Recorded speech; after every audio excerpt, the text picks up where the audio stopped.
Sorry, let me just... First of all, you must do a dance. Personal record, getting across from Deloitte to 15 minutes, not bad. Nobody believed me when I said she'll be here very fast. I panicked for a second, so I thought you were doing Uber, which would have taken you 2 hours, 3 hours, 4 hours. It's taken a while. Hello. Hi everyone. Could I'm you sure I didn't have a think through seat? this, but can you please plug it up somewhere? I'll put that somewhere. Two seconds.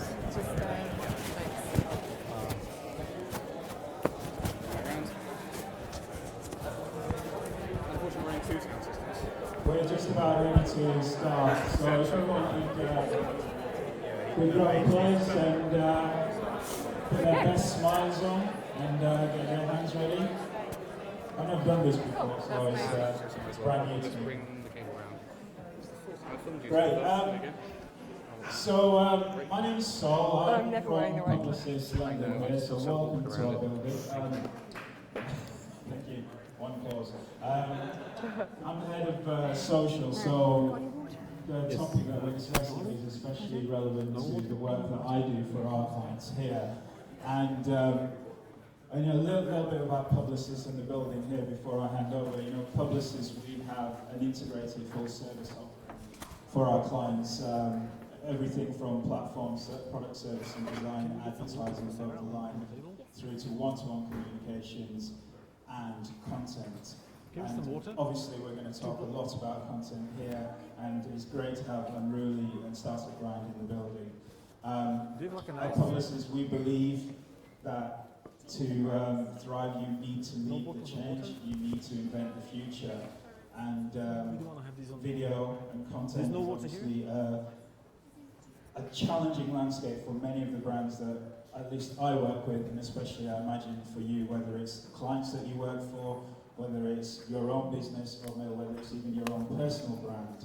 So I'm particularly excited to introduce Sarah. Yay! From Unruly, and we can get kicked off because we're running a little bit behind from schedule. Okay, thank you very much.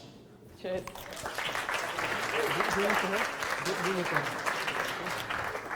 What I love is an interview where there's no interviewer. It will turn into a monologue. I'm so sorry to keep you waiting tonight. Totally my bad. I was happily in Moorgate and then realised I was supposed to be here. So I've got here as fast as I can. I'm really sorry to keep you waiting. It'd be really good to know who's in the audience to get a sense of what's going to most interest you. How many of you here are entrepreneurs? Oh, amazing. How many of you here are working in an agency or in advertising with brands and clients? Awesome. Also a few. What else are you? If anyone's not in those categories, just shout up and say what you do. I'm a journalist. Journalist, fantastic. Accelerator.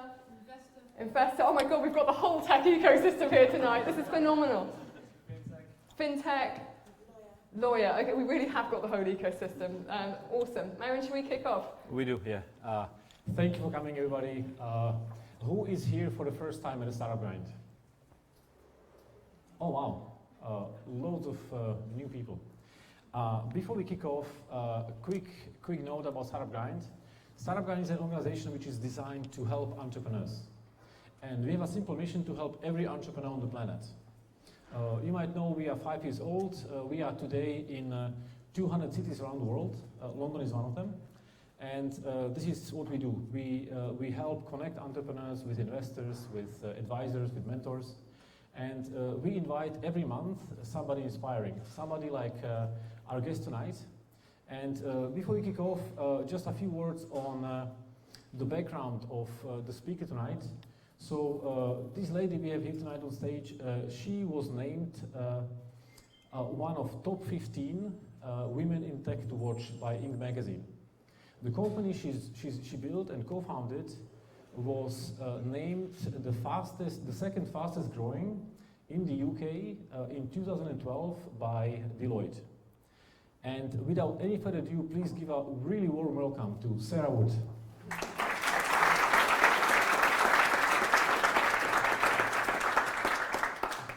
Sarah, we are really honored to have you here. Thank you for coming. And there's this funny story because I bumped into you quite a few times. Always bumping into you Yeah. in very odd places. Not Last, at all suspicious. last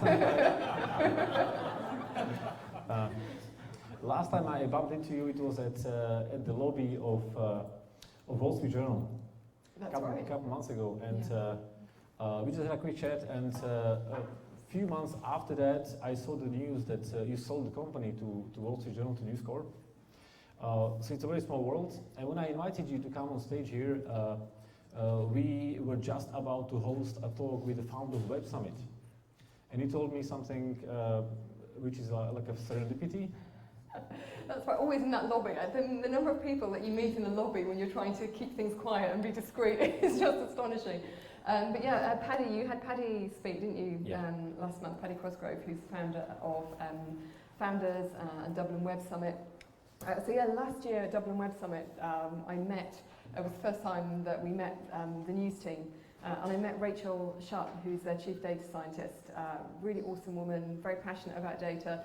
And we were supposed to be speaking together in a fireside chat, the two of us. We were being interviewed by a TechCrunch journalist, and everything was, I mean, if you've ever been to Dublin Web Summit, you'll know it. It's huge, it's massive, it's crazy, it's insane, it's got so much energy, but things run, sometimes can run a couple of minutes late, and people aren't always where they're supposed to be, and that's part of the fun of it. But the journalist was running a bit late, and we thought we might have to interview each other quite late this evening.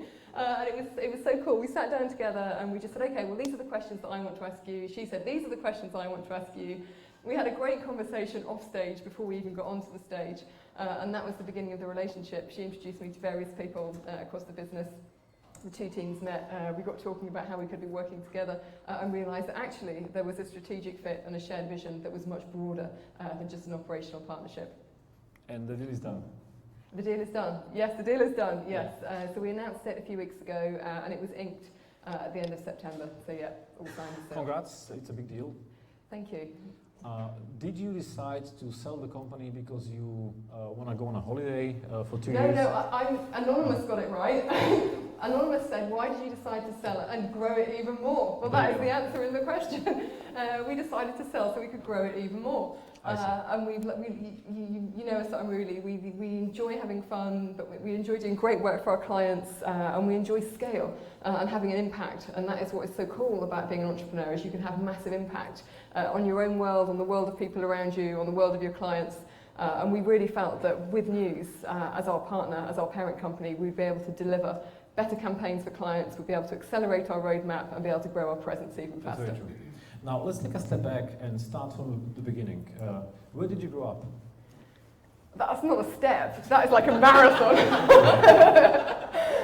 So in the very early days, the northeast, Newcastle upon Tyne, so north of England till I was about 10, and then moved down to Brighton with my family.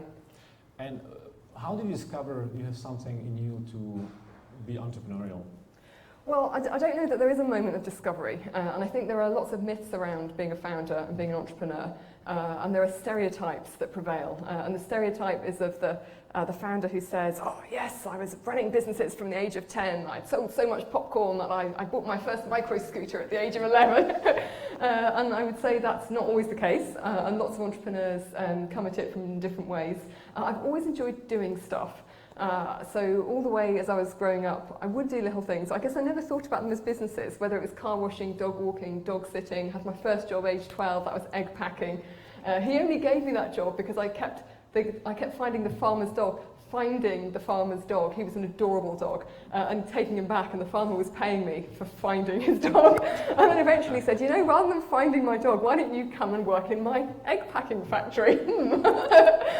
So I've always loved trying different jobs, and have been an academic for a very long time as well. So it's been, my parents would always laugh about the perpetual gap year. Every time there was a qualification, then that was a chance to take a year and do something different, whether it was PR, events, setting up a tutoring agency, teaching maths and physics, just trying different things. Yeah. And all the way to Unruly, how did it start? Again, it's difficult to find a starting point and name one moment. And I'm always very jealous, very envious of founders who have these really strong foundational narratives. The Innocent narrative is fantastic, you know, where he says, I just said to people, try the drink, and if you think I should set up a business, put the empty bottle here. If you think I shouldn't, put it here. We have no such myth. There is no such story. But I would say it came out of the three of us, so 3 founders, myself, Scott Button, and Matt Cook. And Matt and Scott had worked together on a previous startup called Connextra. It was the first ad tech company to do real-time odds. So they'd come out of a really exciting advertising environment. I was still working in academia at the time, in revolutionary literature, in visual cultures, really interested in politics and how communications was changing over kind of seismic periods of political change. And was feeling a bit fed up because I could see that being an academic was great, but it doesn't have much impact. And it was slow. And you do all this amazing work in an ivory tower, but then nobody sees it. And at the same time, I was a mum, and I had 2 children, and it broke my heart every week to have to go down to Sussex and leave my kids in London and teach, and I had a full teaching workload.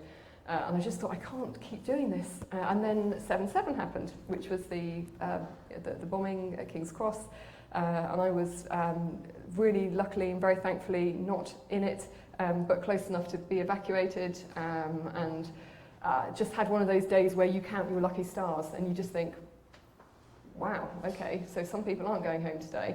And it just makes you reevaluate and think, am I doing what I want to be doing? Am I living life to the full? And at that moment I realised that I wanted to be close to my kids. So it's a very personal decision. I wanted to set up a business, be closer to home, have control over my own time frame, travel when I wanted to, and be there for the kids rather than being a train journey away. Yeah. You mentioned the 7/7. I read an article that there was a lady, a girl in her 20s, who was sitting in a carriage, in the next carriage, who exploded, and she was a little bit injured. Then she went upstairs, took a bus, and the bus exploded. She's still alive. She made it, but when you're thinking about having a bad day, she had a really bad day. Yeah, that's a bad day. Yeah, she's still alive. And it's interesting because crisis and change often go hand in hand together, and it's often in those moments of crisis when change happens. And that's something that I found from a business perspective. It's one of our values at Unruly is embrace change. And change is quite difficult to affect in organisations, and sometimes it takes a crisis. I believe that it needn't take a crisis, and if you build it into the values, and if you make change feel safe and feel something that people have control over, then it needn't be so scary. Didn't take many conversations with the co-founders to start Unruly? No, it didn't take too many conversations. Most of the conversations were around what we were actually going to do. And this was the big kind of hairy challenge. We knew we wanted to do something. That was related to the social web, because this was what was exciting. So 2005, when we were talking about it, and we were thinking, what should we be doing? So we want the autonomy. We don't want to have bosses. We want to be doing something that is tied to the internet, that is taking advantage of the social web. And we just tried things. Luckily, we have a really strong shared approach, which is an XP approach. So that stands for extreme programming. It's an extreme flavour of agile. And this is where you just build MVPs. It's lean, except there was no such thing as lean then. This is before the book on lean startup. And it's also known as just, I guess, trial and error. So you just try things, and you try them quickly, and you test quickly. So you always know what it is that you're testing. You try something, and if it doesn't work, you move on. So we started off, we set up a website called eatmyhamster.com. And it was based on an old headline from The Sun, funnily enough. It's funny how these things kind of come back around. And we realised that we loved finding content on the web, but we really struggled to find funny content. And I really enjoy watching funny videos, jokes, funny pictures. I just think laughter is so important. And we set up this site because we thought it would compete with eBAM's World, which is a little bit scurrilous. And we set up about the same time as Reddit, but they did a lot better than us. And we loved it, we really enjoyed it, but we struggled to build an audience quickly. And what we did find was that it was hard to find content. And we also saw that lots of people were enjoying video. So we thought, okay, well, let's try something else then. So we built Viral Video Chart. Viral Video Chart was a site that ranked the most shared videos on the social web. So we already had 2 developers, our CTO Matt, and we'd hired another developer. Didn't know what we were building, but hired another developer because we knew that we wanted to be developing in pairs and sharing the knowledge. And that almost immediately overnight, that was successful. What was the pain you wanted to solve? To help people find the fun? Exactly, that was the pain that we were experiencing. We were trying to find good content quickly and we were really struggling. And I remember uploading a joke to the website, eatmyhamster.com, and someone commented on it and said, "This joke is dinosaur old." And I just thought, oh no, this is really bad. You cannot afford to be dinosaur old on the social web. So at that point we realised we can solve it with software. So that's why we built Script, blog scanning software, so we were able to see which videos were shared. Then we had brands, agencies coming to us, content creators saying, "I love this chart. How do we get our videos into the chart?" And we realised that there was a bigger problem, which was that brands were starting to create video content for web and beginning to think about how they could get that content shared, watched, and there was no way to do it at that stage. People were just sending around Excel sheets with links to YouTube links. So we were the first platform. We thought, I know, because Viral Video Chart wasn't a particularly sustainable model either. It was a good site, but we were struggling to scale that quickly enough in terms of revenue. So we thought, well, let's build a distribution platform. So we can aggregate lots of publishers who have cool sites and invite them to run these campaigns for brands and get videos watched that way. And how did the original mission change? So you still help people find the content, or you just focus on distribution? So now for us the focus is twofold. It's on helping brands create better content, ads that don't suck, and then on helping them to distribute them in a social way. And we talk about social video advertising. And by this we mean social, not anti-social. So polite page loading, where the content loads before the ads. Formats that empower the user, so no forced pre-roll. And then content that is actually worth watching and adds a value. So we have over the years we've developed software, developed tools to be able to do both of those things. Often things that people said were impossible. So we built ShareRank in 2012, and this was the tool that predicts a viral video. And everyone said, that's just impossible, you can't launch that. And we're like, but we can do it! Why wouldn't we launch it? We're really confident. And we launched that, and now we can predict 90% certainty in local markets how shared a video is going to be, what its share rate is going to be. Based on what? Based on 100 plus variables, but the key variables to think about with video content are emotional intensity and then diversity of social motivations.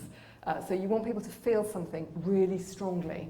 And this is what we measure. So how strongly, how funny is it? How uplifting is it? How incredible is this? How awesome is this? Is it a eureka moment if you're going after a cognitive trigger like enlightenment? And if you can get a really strong emotional, psychological connection, then you're halfway there. But then you also want to give people reasons to share. So there are lots of videos that that people feel very strongly about, but they don't necessarily share them. And we've seen this increasingly become the case as our own kind of personal brands on social media become more important to us. We're much more careful about what we share, who we share it with. So some social motivations are things like kudos. Looking authoritative, kudos being first, and this is one of the social motivations that's really risen in prominence over the past 2 to 3 years. It's less about looking authoritative and more about breaking the news. Social utility, social good, opinion seeking, and we have data. We have 2 trillion views, data based on 2 trillion views. So we've got a real clear insights across different territories and across demographics on why people share. That's very interesting. When can you say if this video will be shared or not? You need some basic data first, right? Absolutely. So we've got, we use the data set that we already have to do regression analysis. Mm-hmm. So we have panels who watch videos, and then when they score those videos, we feed those results back into the data set so we can see whether they over-index or under-index and can apply a share rank score and a predicted share rate. That's interesting. I've seen the VP of product from Shazam talking, and they can do the same. They can tell if a song will be a hit 5 days before it actually becomes a hit. Interesting, yeah. So it's probably a similar technology. And there's been a big shift towards predictive technologies, which is absolutely key for brands and advertisers because speed is everything.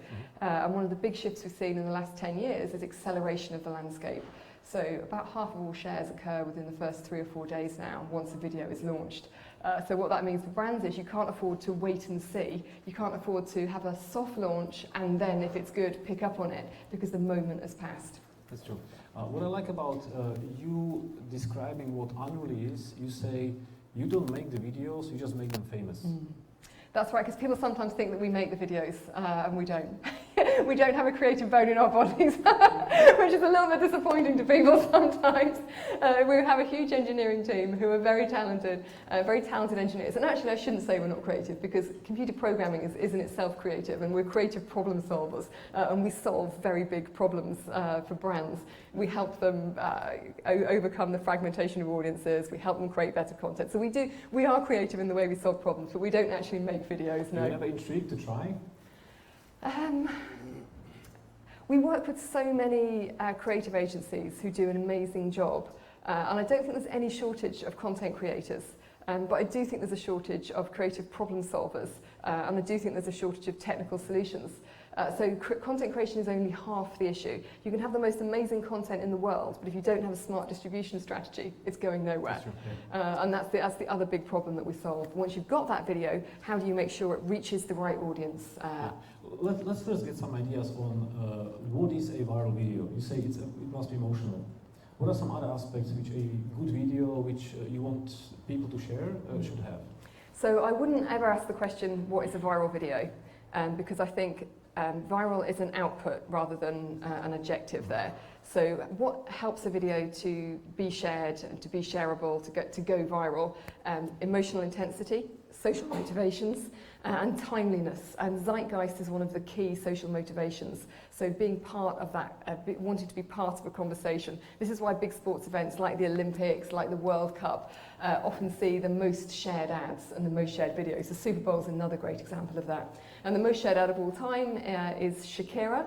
Shakira with Activia yogurt, a track vert called La La La, which was put out in partnership with the World Food Programme. So you can see how all these different elements, you've got social good with the World Food Programme, you've got zeitgeist with this giant big World Cup, you've got all her fans who are very passionate about her, and shared passion is a big driver for sharing videos, especially in the US.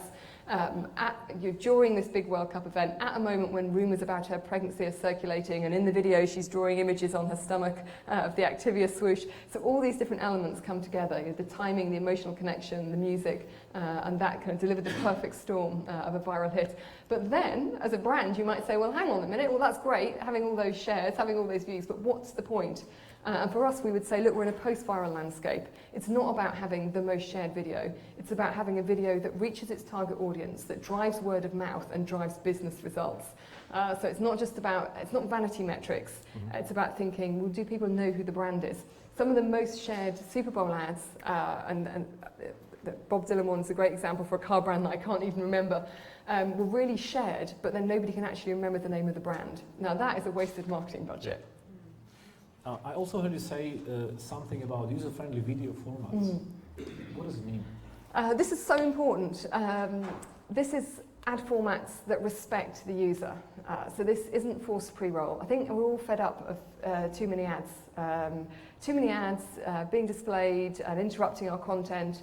And what we would argue Unruly is there is another way. Advertising doesn't have to be interruptive. It doesn't have to be invasive. If you create great ads and then you allow the user to click to play them or close them, interact them, put the volume up themselves, and that's the kind of balance that we need to find. And of course there does have to be a balance if you want an ad-funded internet. There are other ways around it, which is subscription-funded content, and then people pay for the content directly via subscription. But if you don't want to pay via subscription and you are in support of an ad-funded internet, then I think the ad industry is responsible for making sure that those ads aren't annoying, aren't interruptive, and strike a really good balance. You know, we have some startups, and we are called Startup Grind here. Do you have any advice for companies who are just taking off? What can they do with video in order to help make it a bit more shareable? So, first of all, I would always say clarity of purpose is key. So before you approach anyone to make a video, or before you pick up your mobile and start vining, just think what it is you want to achieve. What do you want the goals to be from that video?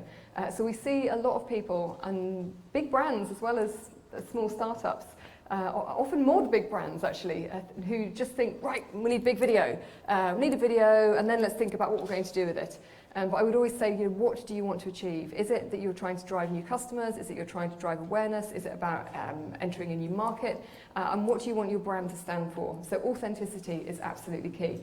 Understanding what it is that you stand for as a company. I have this thing called the purpose pyramid, which we talk about a lot, which is know what the campaign goals are at the bottom of the pyramid for your campaign, and that might be awareness, action, advocacy, whether you're measuring it in shares, retweets, people downloading data, whatever that might be. Then you have your branding goals in the middle, your marketing goals. Make sure that your video fits in with everything else that you're doing. And then at the very top, you have your company goals. What is the purpose of the company? Because ideally, that should flow down into the whole piece. Then talk about something that's authentic and of interest to your audience. And think about where you have permission to play. One of the most common misfires we see is people creating videos where they have no permission to play. So brands trying to be funny when their consumers really don't want them to be funny. And that just confuses them. Brands trying to be uplifting when that's not part of their brand. So just think, what do you want your brand to stand for? And if you were at a party, how would your brand behave? You don't want to be the brand that goes in and talks non-stop for an hour. You wouldn't want to be that person, so you don't want to be that brand. Yeah. That's cool. I could go on forever, but there are 7 points in our future video manifesto, and that's just the first one that I've covered off, but that's probably enough. So all the videos about dancing ponies or ponies on doing the moonwalking and babies, roller skating, this is your idea, right? That is correct, although those are fine videos, well worth watching. There are some myths around videos. So one of the myths is that all you need is cats. It's a myth. I always hate dispelling this myth. I love a cat video as much as the next person. I have my own cat videos that nobody watches or shares. So I know that my tabby isn't going viral as I speak. We have celebrities are another myth. Some people think we just need a celebrity. If only we had the Hoff, Jennifer Aniston, whoever it might be, if we just had them, Bob Dylan, then we'd have a big hit on our hands. That's not true either. There's no shortage of videos of celebrities on the internet. You don't have to watch an ad to see videos of all those people. But what is interesting is a celebrity doing something that surprises you and that is unexpected. And that's the emotional connection, surprise. Or watching, so you often see David Beckham being used in this way, and sports people being used in this way. Watching a celebrity doing something that is awesome and incredible. Yeah. So incredible trick shots. There was this video with a guy who was drunk at the bar, and Tom Hanks was drinking next door, at the next table, and he saw that, so he took his phone and took some selfies. Tom Hanks with the guy who was drunk. And the guy next day, he saw the pictures, he couldn't believe that, and it went totally viral. And it's a cool thing from Tom Hanks to do that, right? Yeah, very cool and in the moment and spontaneous. Yeah. But there's no video in that. Well, it's not just video. Digital is just the new water cooler. So we're on social talking about images, talking about things that we've seen, but video does get used increasingly. And one of the big trends that we've seen over the years is a massive increase in the amount of video that's being used, that's being consumed, that's being shared, that's being used by brands, as well as just regular UGC content. And Unruly is going to be the expert for the next couple of years just on video, or what's after video? That's such a good question, and video is already taking so many shapes and forms. So we started off just very much focused on long form. Now we support the Vine player, we support the Instagram player, we're doing lots more short form content, animated GIFs. There's all sorts of permutations on moving image that are coming into play at the moment. And technology is driving a lot of this. So new ad formats are driving new art forms. Examples being the skippable pre-roll. So suddenly we have lots of advertisers coming to us and saying, okay, so in the first 5 seconds, we have to do something that's really spectacular. What do we need to do in the first 5 seconds to reduce skip rates and maintain attention? And we work with lots of... So what's the answer? The answer is there's a really fascinating research study we're doing at the moment. We're doing it in collaboration with King's College London and with Kent State University in the US to answer precisely those questions. And we do have initial findings, but I watch this space to be shared soon. sorry. So There's some things around, okay, let me share a couple of things. That's really me. I could never have been Charles Dickens. I hate a cliffhanger. So things that make a difference are colour saturation. Soundtrack makes a big difference. If you go in with a huge bang, it's too much, it puts people off. Yeah. But kind of gradually incrementing the soundtrack can have a big difference. And there are several other elements as well. Yeah. But it's all still early findings. So. We'll wait for the big findings. Yeah. Guys, the hashtag is StartupGrind. Feel free to tweet and use it. Sarah, now we know why you wanted to build the company. We know what you wanted to do with the MVP. How did you build the company from 3 founders to this stage? So in the early days, we built it by hustling, and we just did a lot of hustle. And we hustled for everything, and we tried our hand at everything. So in the early days, you had our CEO who was doing all the invoicing and working on product strategy with our CTO. You had me running campaigns and concepting reports, end of campaign reports, when I had never run an ad campaign in my life. And suddenly working with people who'd been in agencies for decades. But in a sense, that was really helpful because it meant we weren't constrained by what everyone else was doing. And we were able to talk to our clients, talk to customers, get candid feedback, and iterate and improve. We were very lucky because there was nobody else really doing this in the space at the moment. So our timing, pure luck. We tried lots of other things, and I've made it sound like this is a clear, straightforward narrative. At the same time that we were building out of our video chart, we were trying lots of other things as well, and the timing wasn't right for them. But the timing was right for this particular idea. So we did have a lot of inbound interest, clients contacting us. And then when we'd worked with a couple of people, especially in agencies, if you work in a media agency and you do a great job, they recommend you to someone else. So word of mouth is how we built the business. So the company was started in 2006, and this is a time where YouTube was starting and loads of blogging was happening. And there was this TED talk by a guy who invested over $500 million in different companies, and he was analyzing which companies succeeded and why. And he came up with this one key differentiator, which is timing, as you say. You need to just launch at the right time. If you don't, you won't make it, and you had a perfect timing.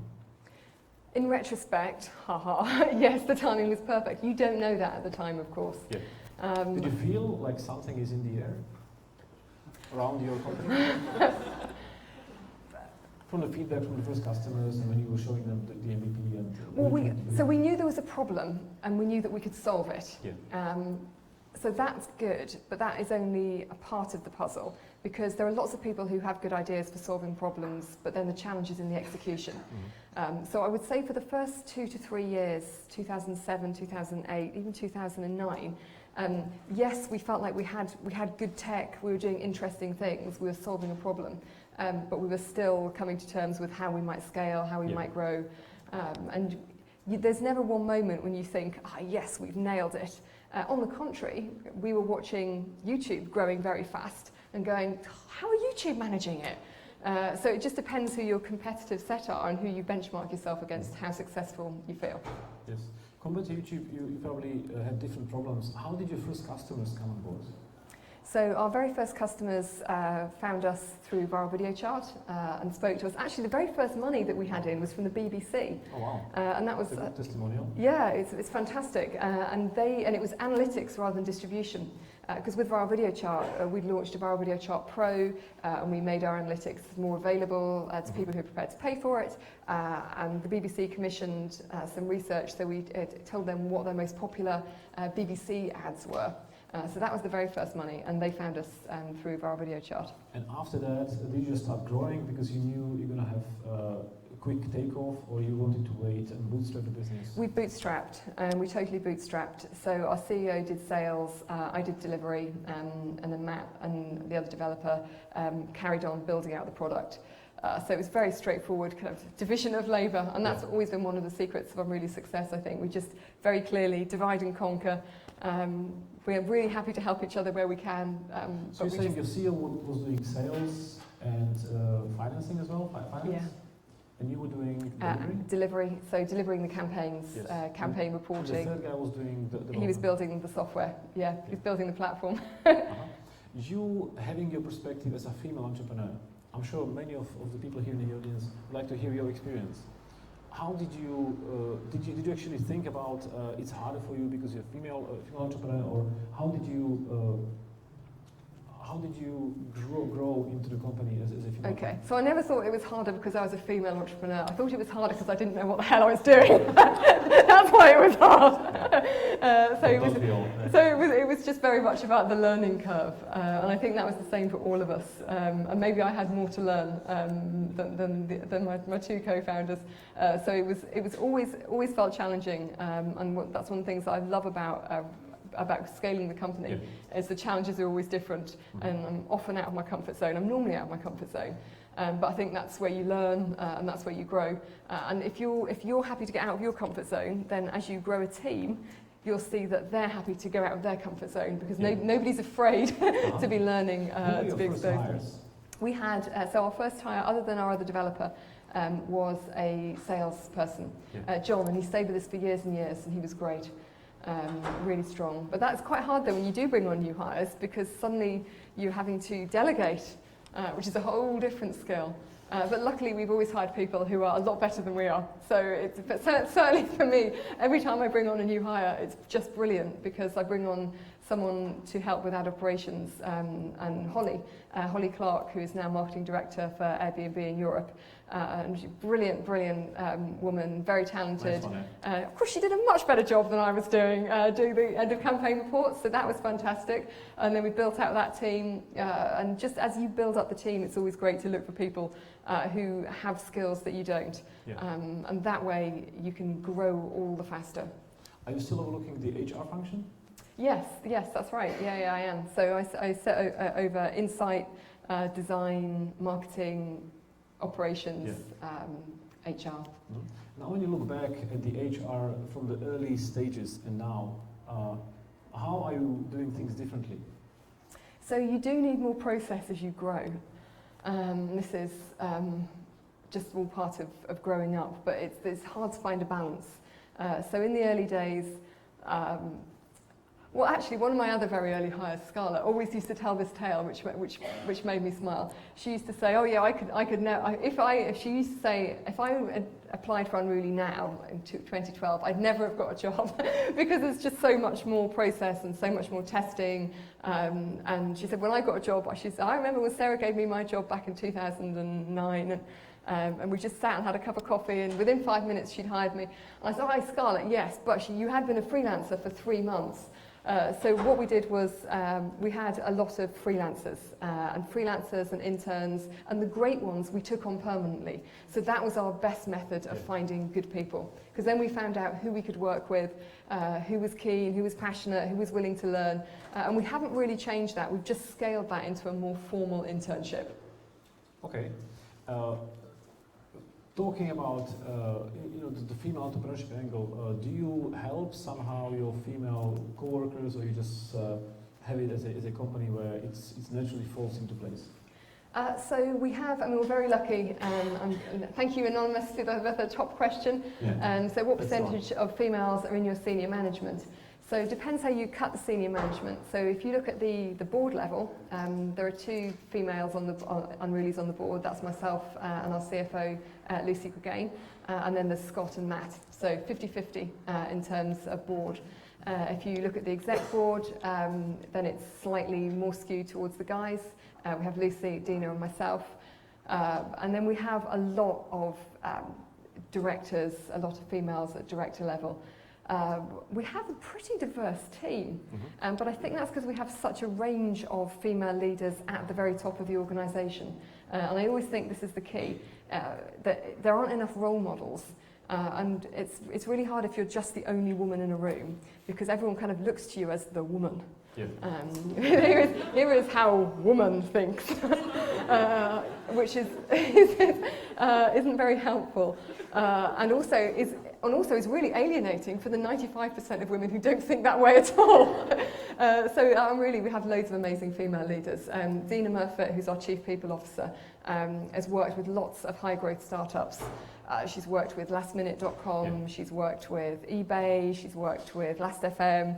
And she's fantastic at scaling companies and scaling teams, and it's a real privilege to work with her. Lucy Cogain comes out of a media background. She's our CFO. And she's very different again. We're all different, and I think that's when we have young Unrulies starting out, they just see such a range of leaders and styles. So it's not like there's just one style that you need to succeed. I think it's quite a good place to be able to find a route that works for you. And then in our nature, we're very nurturing. So when we hire people, we look for PANDAS, P-A-N-D-A-S.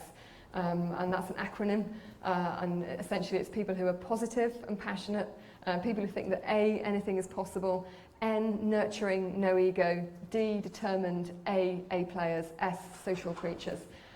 So we often hire people who are very encouraging, very warm, looking to help each other. And a lot of the women that we work with who do suffer from a lack of confidence, I think this is known quite widely, that there is a confidence gap when it comes to women succeeding, and don't necessarily have that problem at Unruly because we're very supportive. And we pair a lot, and I think pairing is really helpful.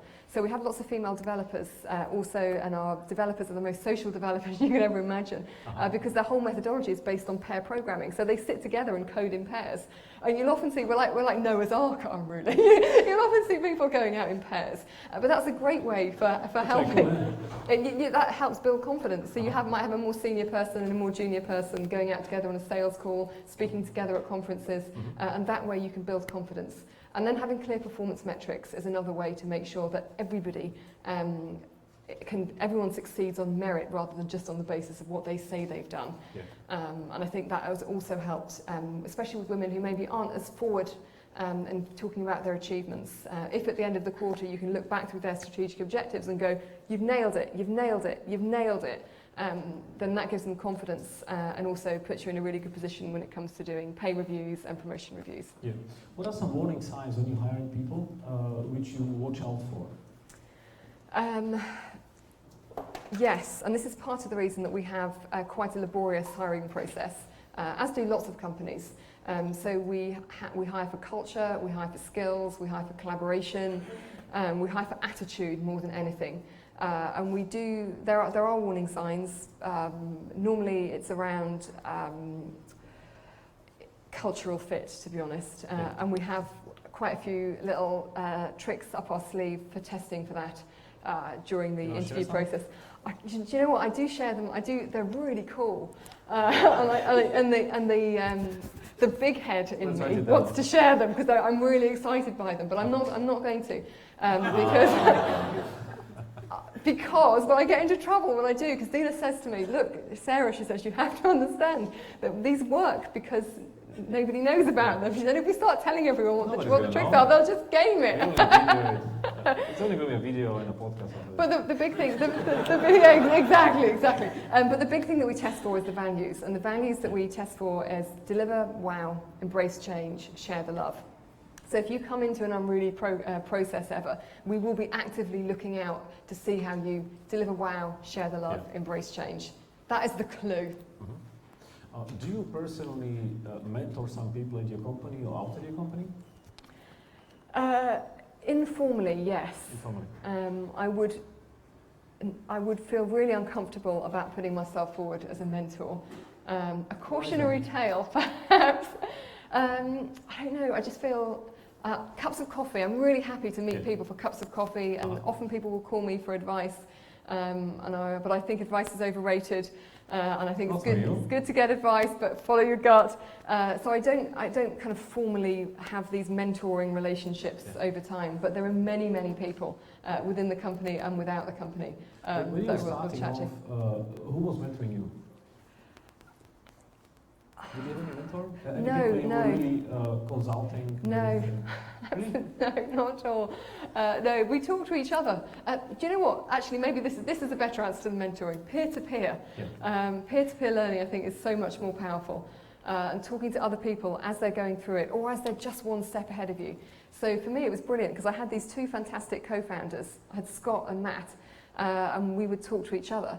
And then as we grew, we had clients that we could talk to. And we had publishers that we could talk to, so people within our ecosystem that we could learn from and that could help us build a stronger business. And that was always the most useful feedback of all. That's very interesting. Now, when we talk about the growth of Unruly, there are several stages. What big phases did you notice in the company? How did it change over time?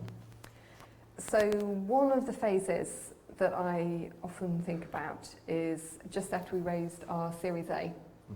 So you're bootstrapping the business and then you raised 25 million? Yes, that's right. So we bootstrapped right up until the end of 2011, start of 2012.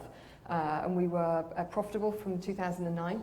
So profitable, we weren't really paying ourselves much of a salary, but we were funding the business out of revenues from 2009.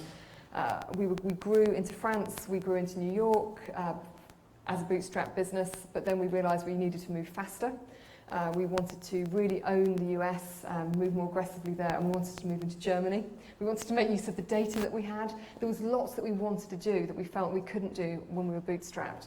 So we made the decision in 2011. We were being approached by lots of VCs, just always people coming to us saying, why haven't you got funding? You really should get funding. And at that point in 2011, we thought actually it would be really helpful because we knew exactly what we wanted to do with the money. And I think that was the key for us. That's when we knew that we had to enter a new phase. We knew what we wanted to do with it. And when we'd closed the round, and we were very lucky, we had lots of interest, and we were able to choose a syndicate.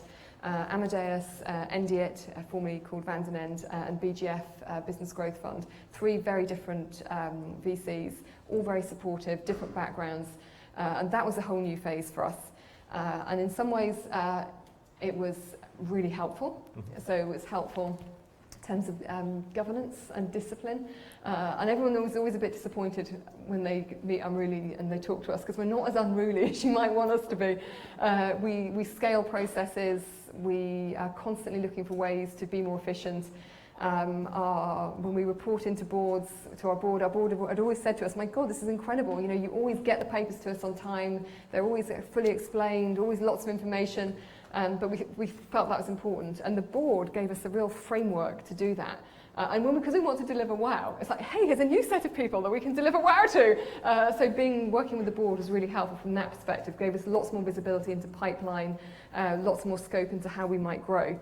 But then the negatives were, suddenly there were lots of people who wanted to work for us because they thought we were this really cool business that had a great office and had VC backing, which meant there was plenty of money to go around. And so that was actually a hiring challenge for us because, you know, I really loved the people that wanted to work for us when there was 3 of us in a leaky office with the umbrella over the server. Because those people, they were passionate and they loved what we did. And for me, the big challenge was maintaining that sense of mission and purpose and maintaining that scrappy startup feel even after we'd taken a Series A. Yes. And then you grew into other countries. Do you think, or do you feel you have to have an office there in order to conquer the market? So for us in our business, yes, unfortunately. It varies by business, and if you're consumer-facing business and you can do everything across the internet, congratulations. You know, that's great. That's much more scalable. It will bring its challenges, but you can go global without needing offices in different jurisdictions. But for us, we're selling into media agencies, we're selling into brands, creative agencies, and they are based in different local markets. The media is often sold locally, and the publishers, we're working with publishers who are often local, especially if we're working with lots of bloggers and niche, high-quality, premium publishers within individual markets. So yes, we did need people on the ground. Small teams often, but we did need people. And your HQ is not in London? Yes, it is, yeah. And our development team are here in London. We're very much a centre of XP developers. So any developers who are into pair programming, extreme agile, mobbing is the latest thing. It's very cool, it's very fun. This is where you don't just have pairs, but you have bigger groups of people who mob over a single issue or piece of the code base. So when you create a new piece of code, you have a whole team taking turns on the mouse and the keyboard and sharing that knowledge and building out the expertise. We've taken that and applied it across different teams in the business and different territories as well. So XP and using that as part of our DNA has been one of the ways that we've managed to scale our culture across the different territories as we've opened. How do you use the local differences between markets and countries? Are they big or they are not so big in digital space? So we try and use them to our advantage, and it doesn't always work. And I wouldn't want to say that we've got it cracked and that we're the perfect blueprint for how to do that. But wherever we can, we take the learnings from one market and see how it can give us a competitive advantage in another market. Okay. That's interesting. So, Do you want me to give you some examples? sure. Yeah. So, so one example. Sorry, slightly abstract point there I'm making, not very helpful. So in the US, there's big focus on viewability, for example, and this hit very early our US business. Less so our UK business, not really at all in the German business, not really at all in the Asia Pacific business. But we could see that this was a challenge in the US, so we started building out our product set to meet viewability standards. We launched UnrulyX, which was the first SSP to trade on viewable video metrics, and that meant that we had a competitive advantage. We were first, we had first mover advantage in the UK, in Germany, and in our other markets. How is the competition to Unruly? It's always been busy, always. It was busy right from the start when we were competing against small kind of viral seeding shops or creative agencies who are doing it themselves. It's just as competitive now. We compete against YouTube, against AOL, against Facebook. We've never been afraid to compete. We know what's unique about Unruly. It's our data set, it's our expertise in video, and our challenge is to make sure that we carry on building out that data set and that product set.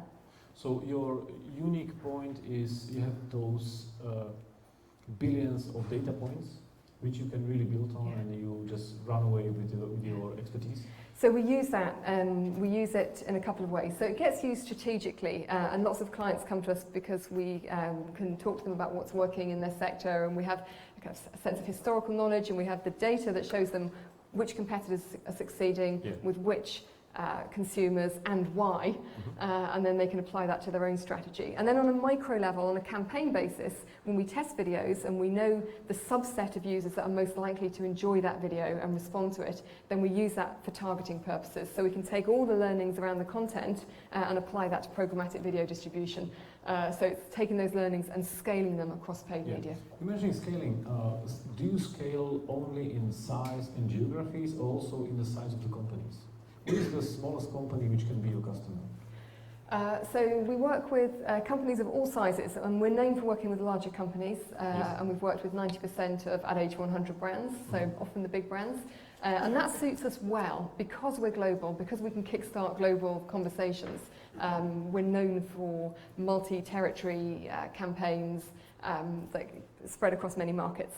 But we also work with very small clients, lots in London, lots of tech startups, lots of other startups that we know. We did a fantastic campaign for Digital Business Academy with Tech City and Gerard Grech. That was phenomenal success in terms of driving sign-ups and registrations to that course. So we can do small as well as large. That's very cool. And when we're discussing scale, you say you wanted to sell the company because it's going to help you grow faster. How come? So in terms of our media footprint, our partnership with News means that we have lots more supply. So our reach already is 1.35 billion, so we have big reach. But this will give us even more reach, and especially in Australia, where we're hoping to grow aggressively. And that means that when advertisers come to us with their videos, there are even more places that we can place those videos, and in premium environments as well, with highly engaged audiences. The other reason it will help us to grow faster is they're very keen to invest in our tech roadmap to help us accelerate the build-out of our technology set. So that's really attractive too. So you sold it to grow the company, not to go away? Oh no, absolutely not to go away. No, no. So I don't even see it as an exit. For me, it's a stepping stone, and it's a really exciting way to take the company to another level. We want to see how big we can grow, but whilst retaining our values and our mission. And our mission is to deliver the most awesome social video campaigns on the planet, and that remains our mission. And our vision is to transform advertising for the better, which is even bigger. And we think we can do this. We're in an even better position to do this with News. About the mission. Do you plan, or do you invest in other companies, in other startups, as an angel, or advise upcoming companies? So we do talk to lots of startup companies, and especially in our office, we have our Hive, where we have about 60, 70 desks. So it's a co-working space on the ground floor of our office where other startups are based. We've had some fantastic startups in there. Some of them are videos, some of them are events, some of them are marketing, and we work with them. So just come in and use the space? It's more than that, it's more of an ecosystem. So when we have brands coming into the building, we have lots of big brands coming in to visit our Future Video Lab.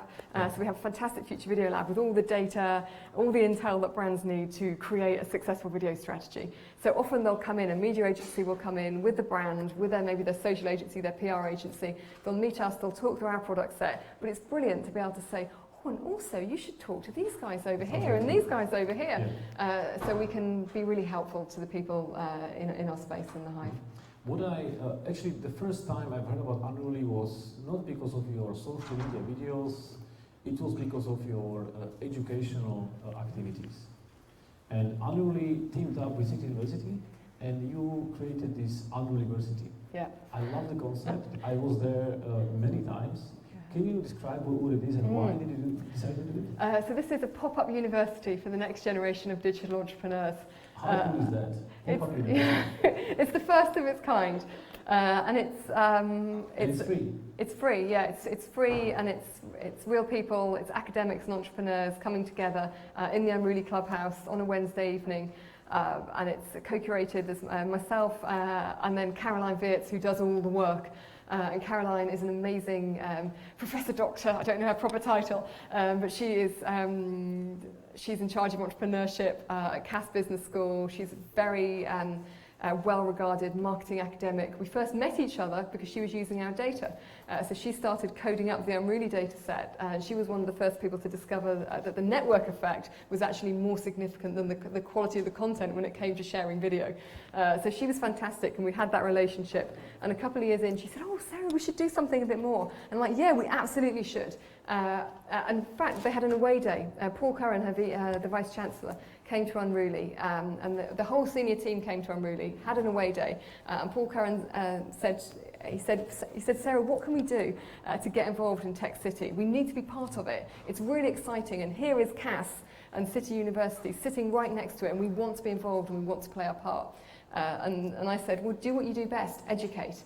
And he said, yeah, okay, let's do it. And City University was born. And it's grown and grown and grown. So it serves a purpose, and it's really helpful for people who are just starting out and want to get a sense of how to be a practitioner, but also want the theory. So it's a great way to give back to the community, and you also help connect people and educate them. It's awesome. Before we finish, let's just take some questions from Anonymous, and then we can take some questions from the audience. I love this anonymous person. Exactly, yeah. He's very smart. What is the best piece of advice you can give to female business owners who are just starting out? Well, it's probably the same piece of advice that I would give to any business owners that are starting out, which is love what you do, because you're going to have to make a lot of sacrifices, and that's regardless of your gender. And for those of you who are running your own business, you know this already. If you've still got friends, congratulations. It's really hard to do everything, and you do need to make difficult choices, and at various points along the way.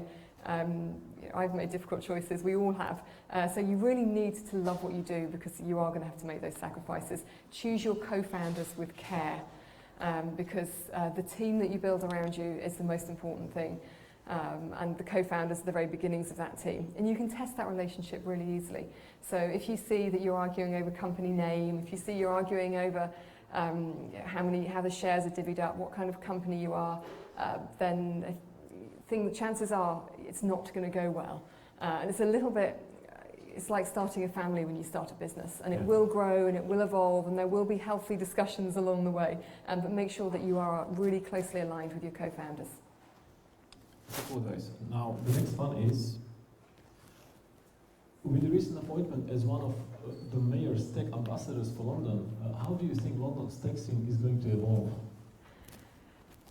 It's constantly evolving, and what we're seeing at the moment is the shift from start-up economy to scale-up economy.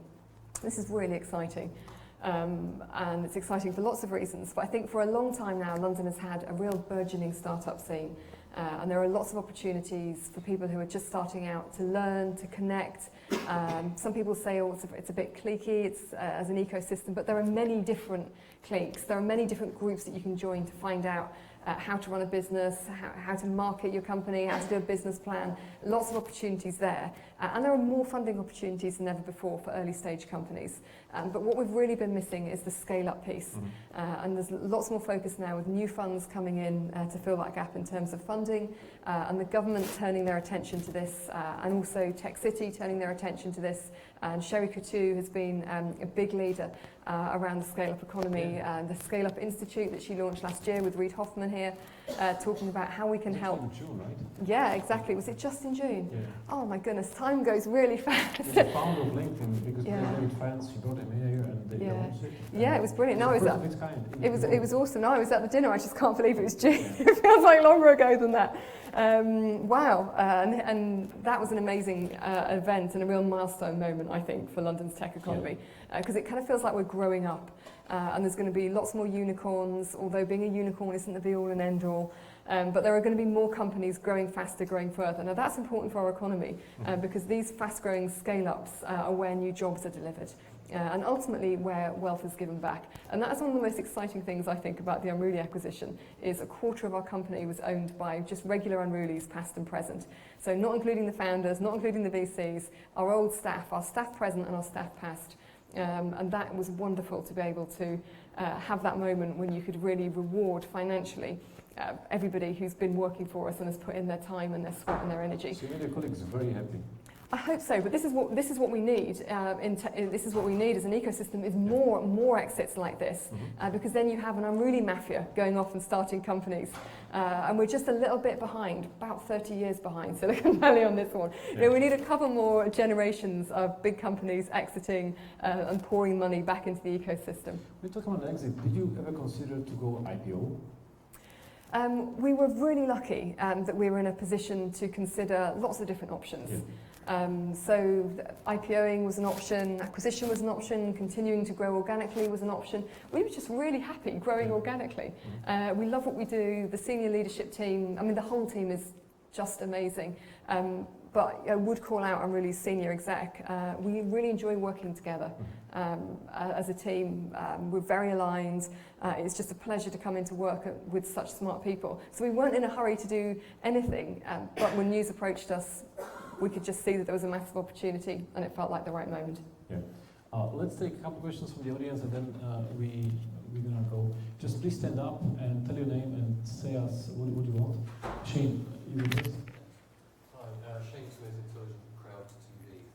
That was really insightful, brilliant talk. What I'm wondering is the techniques and technologies that you develop for video. My company hosts a weekly showcase for early stage businesses to reach angel and crowd investors, but it's live rather than pre-created. Can those techniques and technologies reach assist getting a live product to the audience? So the question is about advice for live streaming videos, right? Oh, that's a great question. So we work quickly. Now ShareRank, which is the full fat evaluation tool, takes a week. It's very full on and the learnings come back and the creative is iterated and it normally happens in advance of launch. UCA, Unruly Custom Audiences, is a lighter version, happens within 24 hours. We've not tested anything live and iterated it on the fly. What we tend to do is have different assets and we're given a series of different assets and then we can run dynamic creative optimization on them. But we've never tested anything live. That would be very interesting to try. Okay. Guinea pig, yes. There you go. Hi, I'm Malte, a founder of Empower. We're a Salesforce agency for startups, and so I'm very passionate about progressive and innovative internal organization setups. And if we zoom into Unruly right now, how would you describe the decision-making processes and just the internal setup? And if you would found a new company, how would you maybe do it differently? Okay. I love the way you stand up. I kind of like, I want to stand up now and stretch my legs. So, decision-making processes, really, really good question. Decision-making is an area that can make or break a business. We have many different forums, sorry for the bad Latin, fora, whatever the word is, and platforms and frameworks for that. Let's think where to begin. So we come out of the agile, oops, which one is it? This is what happens when you stand up. I've stood up and now I've... It's fine, it's fine. It's this one, okay, great. Okay, so it's back to normal. So first of all, I would talk about the planning games that we hold. So when we come to do tech planning, we plan on 2.5-week iterations. We have planning games. So every 2.5 weeks, the dev team and the commercial teams come into a room and discuss what the priorities are for the next 2.5 weeks. So it's really rapid response. That is one of the key things about an agile tech company. We're responding to a marketplace that is changing very quickly. If we decision make too far in advance when it comes to our technical decisions, the market's moved on. Yeah, that's very smart. How big is the team? The tech team, about 30. Okay. And then additional kind of product And they all come managers together and and decide. infra. And say that again, sorry? 30 people come together and decide. There's normally stakeholders, so they don't all come into the room, but the stakeholders from various teams come in with the commercial team. So that's one way that we manage it. Then we have exec meetings, and the exec meet really regularly. We have quarterly exec retreats, we have monthly strategic execs, we have weekly execs, we have daily exec stand-ups. And depending on the importance of the decision, we can make decisions in any of those meetings. And then it's really, once you've made that decision, it's about alignment around the message. So we make the decisions and then we make sure that we don't have any, we do our best to reduce asymmetry of information. Once you've made the decision, really important for as many people as possible to have that information so that people don't feel surprised, left out, confused. That's many meetings. How big is the company? 100 just over 200 now. Yes. And the meetings, it's funny, I don't think of them as meetings. It's where we work. We make decisions, we discuss problems, we make stuff happen. Do you have any town halls? We have town halls also, although they're used less for decision making. Town halls, exactly, it's more about informing and then seeking feedback as well. And we have other, we have something we call Dragon's Nest, which is where we collect big ideas from people. So we make sure we're not missing the big stuff, because we're very focused on what's next, but we also need to have a slightly longer term point of view. And often it's people from different sides of the business who come up with these bigger ideas and kind of just bring us up and go, come on guys, it's great we're doing all this, but what about this? And we have our Dragon's Nests when everyone can come up and speak. And often we have pairs of people, someone from commercial, someone from dev, they'll come up and they'll present an idea. So crowdsourcing ideas. Exactly. And then they often go into production as well. Yeah. One more question. Legal? Question from a guest business school. We've been hearing a lot of successes, but if there are hiccups along the way, could you share with us some of the hiccups that you had, and also how you overcome them, so that you can still hit this person? Yeah. So the question is about hiccups and how to overcome them. Lots of hiccups, constantly, like a toddler, constantly hiccuping. It's a young company, right? Yeah, exactly. Yeah. So one way. So hiccups are on a daily basis. As it's a complex environment, we're running complex campaigns across multi-territories. So making sure that everything runs smoothly means we're just constantly solving problems. So having an approach and an attitude which isn't afraid of complex challenges is one way that we solve them. So when something goes wrong, excellent, that's our opportunity. That's our moment when we're going to shine. Because we are a team that aren't afraid of complexity, and we're not interested in blaming, we're not interested in throwing each other under the bus, we're interested in solving a problem, and that's where we're at our strongest. Having a positive attitude is the other thing that helps. Resilience. And I don't know if you can manufacture this, I don't know if it's something that's inherent, but really trying to stay positive is so important. And I do, there's a lot of kind of tips that I use myself, but they're not really tips, they're just things that I do anyway. And that is can tell you're always positive. Singing, a lot of singing. Oh God, actually maybe this is a bad thing because it's really nice for the singer and it's really bad for everyone else. Singing, having lovely conversations with yourself in the mirror. I find they work very well. Oh really? Yeah, absolutely. And smiling at yourself. So I do, whenever I go into the bathroom, and I'm always dashing up and down stairs and in and out of rooms, and if there's a mirror, I will stop and smile at myself. I I quite like it when I smile at myself. It makes me feel good. And it's just a really simple thing. But it being buoyant, and I think especially if you're selling. So our salespeople are incredible. They are so buoyant, and as a salesperson, it's just constant no, no, no, no, no. And as an entrepreneur, it's a constant no, no, no, no, no. So being able to stay positive, even when everyone is saying no, is so important. So on this note, please stay positive, smile, it's yourself in the mirror. Oh, there was one other question at the back. We have a bunch of them. Let's take two more and then we wrap it up. There you go. Not to be the only woman asking a question.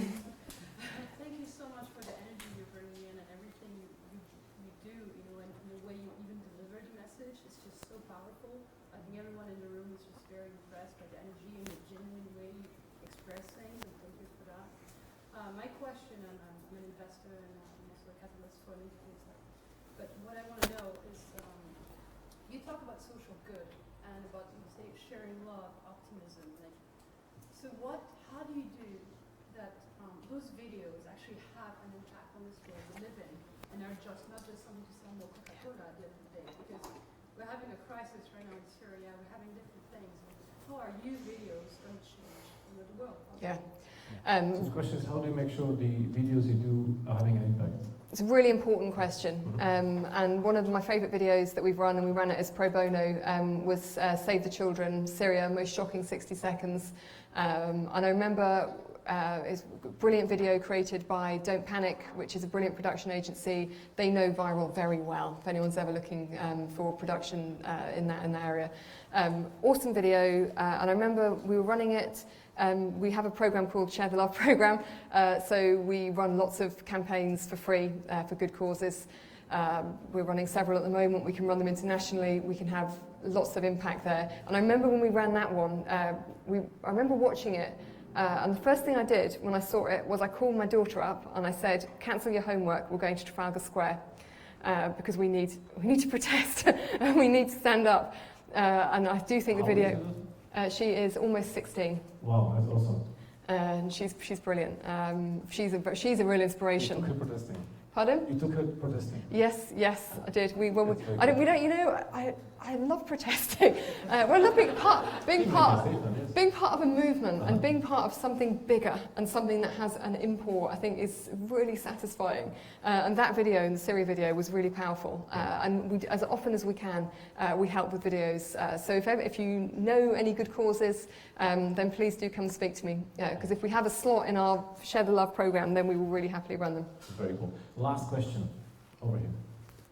Yes. Very interested to hear about the pop-up university, because I'm making a pop-up micro accelerator, so Puma. I think the two maybe could work together. A pop-up micro accelerator. It's like a mashup of different trends. I really like it. For a minimum viable accelerator. Yeah. And what's the question in there? You're just suggesting a cooperation, right? Yeah. Okay. Let me think on that. And we had another question as well. Okay, there you go. As a woman entrepreneur, especially at the beginning, how do you balance? I think your kid was quite young at that time as well.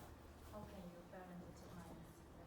Oh, it's really hard to have an answer to that. And I think it's different for everybody.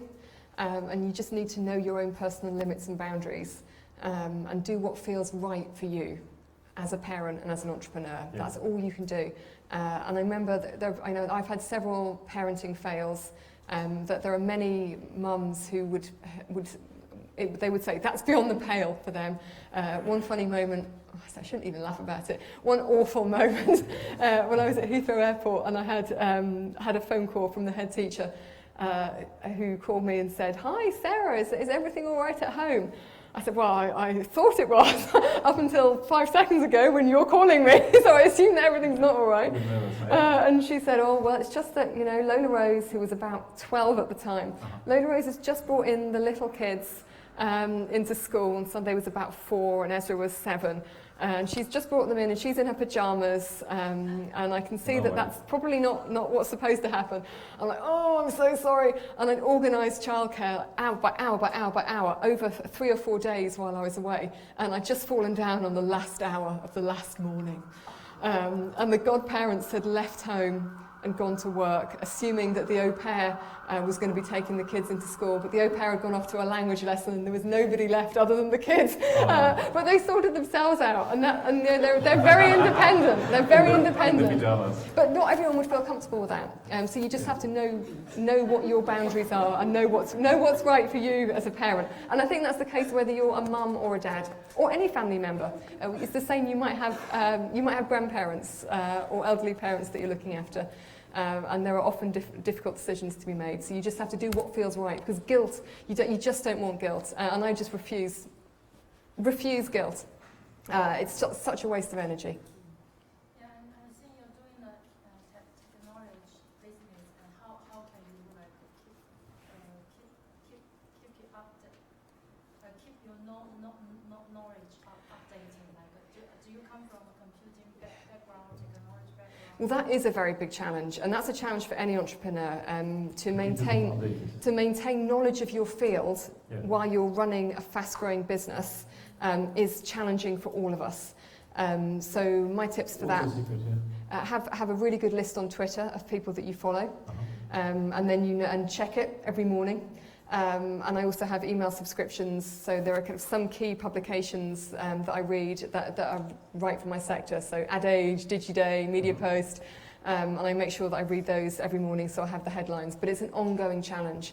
And this is where I think as a business it's quite good to have focus, because the more focused your business is, the easier it is to stay on top of your own niche specialism. Yeah. And on this note, please give it up for Sarah Wood.